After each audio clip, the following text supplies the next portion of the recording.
Politics Kerala പ്രേക്ഷകർക്ക് സ്വാഗതം.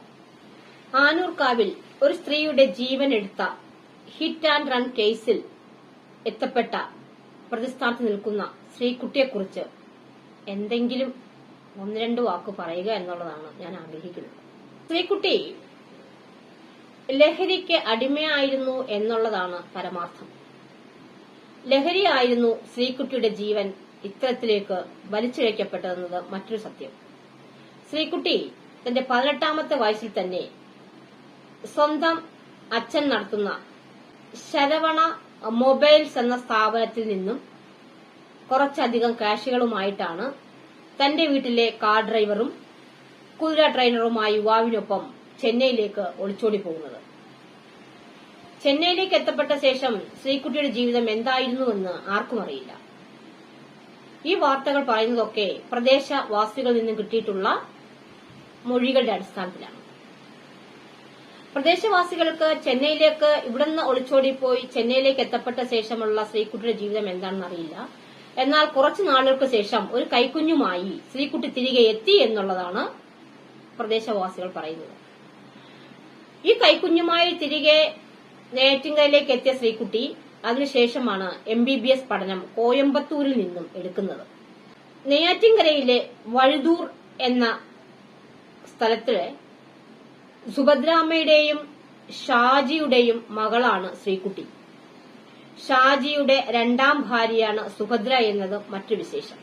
സുഭദ്രാമ്മയ്ക്ക് ഞാൻ വിശേഷം എന്ന് പറയപ്പെടുമ്പോൾ മറ്റൊന്നും അർത്ഥത്തിലല്ല ഞാൻ പറയുന്നത്. കാരണം സുഭദ്രാമ്മ ദുർമന്ത്രവാദവും തുള്ളൽ തുടങ്ങിയിട്ടുള്ള സാഹചര്യങ്ങളിലൂടെ കാശ് സമ്പാദിക്കുന്ന ഒരു സ്ത്രീ ആയിരുന്നു എന്നതും മറ്റൊരു സത്യം. എന്തായാലും ശ്രീകുട്ടി തിരഞ്ഞെടുത്ത മാർഗം ലഹരിയിലൂടെ തൃപ്തിപ്പെടുക എന്ന ഒരു വഴിയായിരുന്നു. എന്തായാലും MBBS പഠനം നേടിയെടുക്കുക എന്ന് പറയുമ്പോൾ അതൊരു നിസ്സാര കാര്യമല്ല.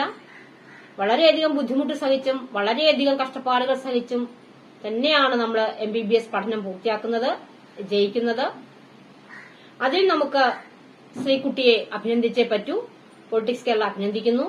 എന്നാൽ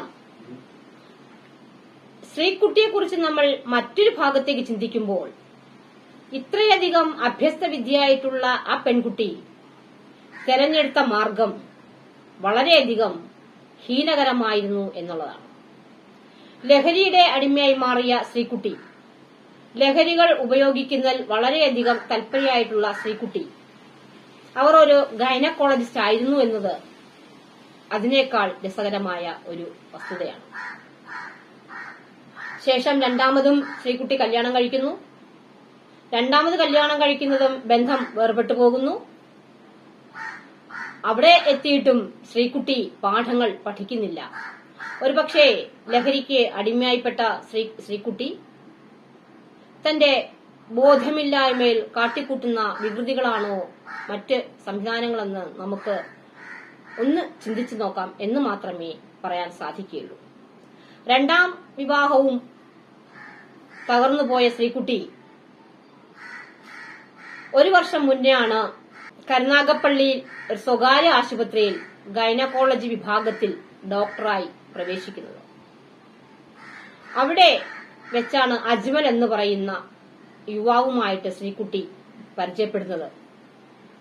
ആ പരിചയം ക്രമേണ അതൊരു പ്രണയത്തിലേക്ക് വഴിമാറുന്നു. ആ പ്രണയവും പരാജയപ്പെട്ടു പോയേക്കാമോ എന്ന് പേടിച്ചായിരിക്കാം ശ്രീകുട്ടി അജ്മലിന് ധാരാളം കാശുകൾ നൽകിയിരുന്നതായിട്ട് ശ്രീകുട്ടി തന്നെ സ്റ്റേഷനിൽ പറഞ്ഞതായി അറിയുന്നു. 8 ലക്ഷത്തോളം രൂപ തന്നെ അപ്പോഴപ്പോഴായിട്ട് ശ്രീകുട്ടിയുടെ കയ്യിൽ നിന്നും അജ്മൽ കരസ്ഥമാക്കിയിരുന്നു. ഇനി ഇതിലധികം കാശുകൾ കരസ്ഥമാക്കിയിട്ടുണ്ടോ അജ്മൽ എന്നത് ശ്രീകുട്ടിയുടെയും അജ്മലിന്റെയും ബാങ്ക് ബാലൻസുകൾ പരിശോധിക്കുന്നതിലേക്ക് വേണ്ടിയിട്ടുള്ള പുറപ്പാടിലേക്കാണ് നിയമ സംവിധാനങ്ങൾ നീങ്ങുന്നത്. എന്തുതന്നെ ആയാലും വഴിവിട്ട ജീവിതത്തിലൂടെ ശ്രീകുട്ടി മാറപ്പെടുമ്പോൾ അവിടെ നാം ചിന്തിക്കേണ്ട ഒരു കാര്യമുണ്ട്. ശ്രീകുട്ടിക്ക് ഒരു കുഞ്ഞുണ്ട് എന്നുള്ളത്. ആ കുഞ്ഞിന്റെ ജീവിതം എന്താകുമെന്ന് ശ്രീകുട്ടി ചിന്തിച്ചില്ല.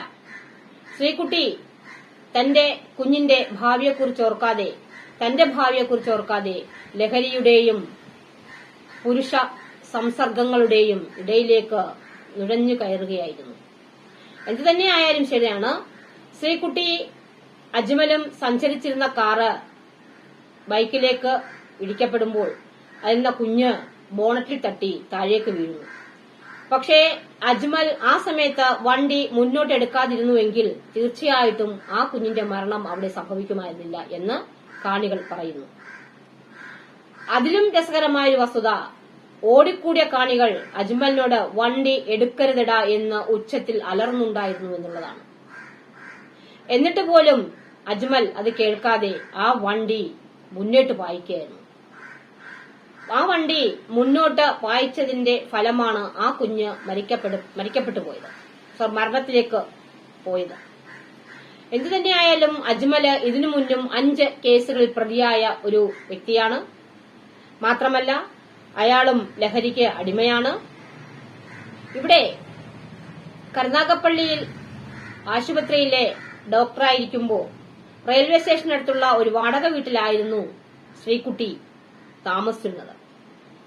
രാത്രികളിൽ ആ വീട്ടിൽ മദ്യസൽക്കാരവും ലഹരി ഭോഗങ്ങളും ഒക്കെ നടന്നിരുന്നു എന്നതും സത്യമായ വസ്തുതയാണെന്ന് റിപ്പോർട്ടുകൾ പറയുന്നു.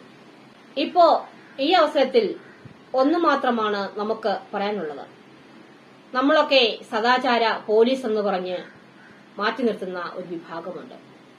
ഒരുപക്ഷെ അത് ഒരു പരിധിവരെയൊക്കെ മനുഷ്യന് വളരെയധികം ബുദ്ധിമുട്ടുകൾ നൽകുന്ന ഒരു സംവിധാനമാണെങ്കിൽ പോലും സദാചാര പോലീസ് എന്ന് നമ്മൾ കളിയാക്കി വിളിക്കുന്ന ആരെങ്കിലുമൊക്കെ ആ വീട്ടിലേക്ക് നടക്കുന്ന മദ്യസൽക്കാരങ്ങളിലും ആ വീട്ടിൽ നടക്കുന്ന മറ്റ് പല അവിശുദ്ധ കൂട്ടുകെട്ടുകൾക്കും എതിരായി നിന്നിരുന്നുവെങ്കിൽ ഒരുപക്ഷെ ശ്രീകുട്ടി ഇത്തരത്തിലേക്ക്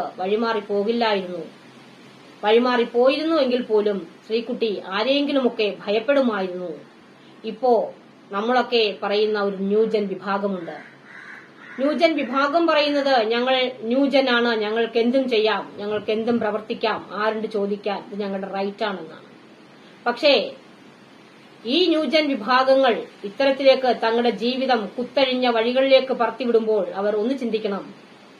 പുറകിലോട്ട് ഒരു 50-60 വർഷങ്ങൾക്ക് പിന്നിലേക്കുള്ള കാര്യങ്ങളിലേക്ക് ഈ ന്യൂജൻ വിഭാഗങ്ങൾ ഒന്ന് തിരിഞ്ഞു നോക്കിയിരുന്നുവെങ്കിൽ അന്നത്തെ ആ സംസ്കാരവും അന്നത്തെ ജീവിത രീതികളും ഒന്ന് കണ്ടുപോയിരുന്നുവെങ്കിൽ, ഒന്ന് മനസ്സിലാക്കി പോയിരുന്നുവെങ്കിൽ ഒരുപക്ഷെ ഇത്തരത്തിലുള്ള കുത്തഴിഞ്ഞ ജീവിതങ്ങൾക്ക് ഒരു പരിധിവരെയെങ്കിലും തടയിടാൻ ഇന്നത്തെ ഈ ന്യൂജൻ വിഭാഗം തയ്യാറാകുമായിരുന്നുവെന്ന് പൊളിറ്റിക്സ് കേരള ആശിക്കുന്നു.